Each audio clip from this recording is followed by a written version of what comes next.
Well, hello and thank you for joining me for another iTWIre video. Today I have with me Matt Barrie. We're at StartCon 2016. Matt is the CEO and founder of Freelancer.com. Welcome to the program. Thank you. Thanks for having me. So I thought I'd just start at the beginning and ask you to tell us a bit about yourself, a little bit about the history of Freelancer, what it does, and what's your involvement with StartCon. Sure. Well, I run Freelancer.com, or actually Freelancer Limited, which is the parent company, which is listed on the Australian Securities Exchange. Freelancer.com is basically a global website. It's a marketplace for jobs. So you get to go like eBay, but for jobs. You've got 20 million people from around the world. Any job you can possibly think of, you can get done. So it doesn't matter if you're an entrepreneur with that spark of an idea, or you're a large company and you want to hire someone with a certain skill set.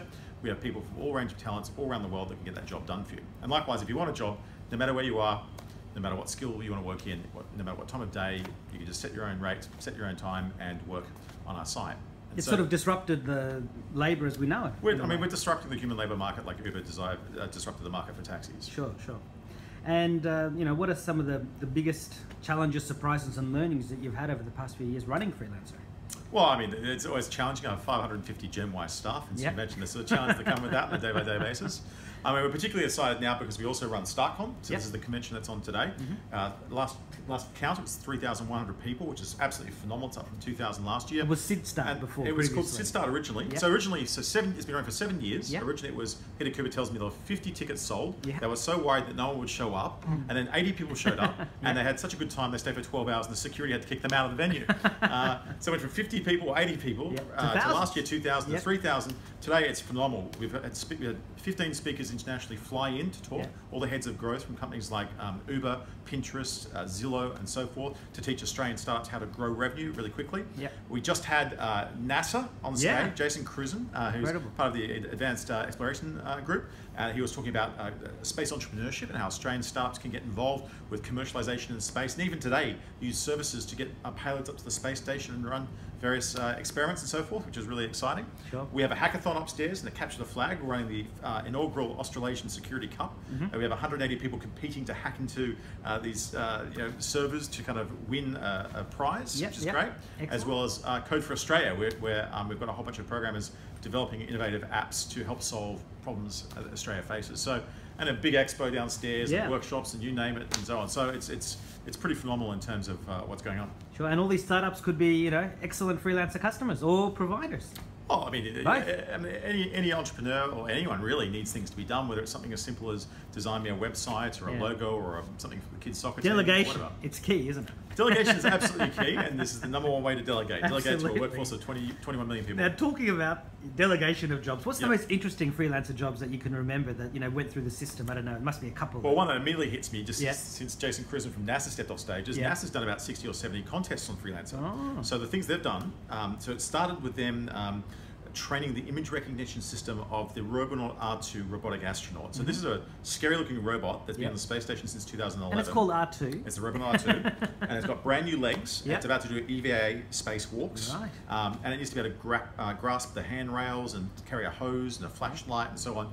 So there's like dozens of little things that need to be 3D modeled. So we did the 3D modeling for that. We then designed for the Astrobee robot, which is this free-flying robot on the space station that blows itself around with compressed gas, a robotic arm for it to do various experiments. And we have a new thing that's coming out this year, but I can't announce it just yet because it hasn't been it's not public, but there's another exciting thing we're doing with NASA soon. So that's some of the most exciting things we've been doing on site. That's really good. So, without giving any secrets away, I mean, you're doing something soon, but without giving any secrets away, what's next for Freelancer.com, and how do you think the industry will evolve over the next few years? Well, I mean, it's very, very early days for us. We have 20 million people on the website. There are 7.1 or 2 billion people on the planet. Huge growth potential.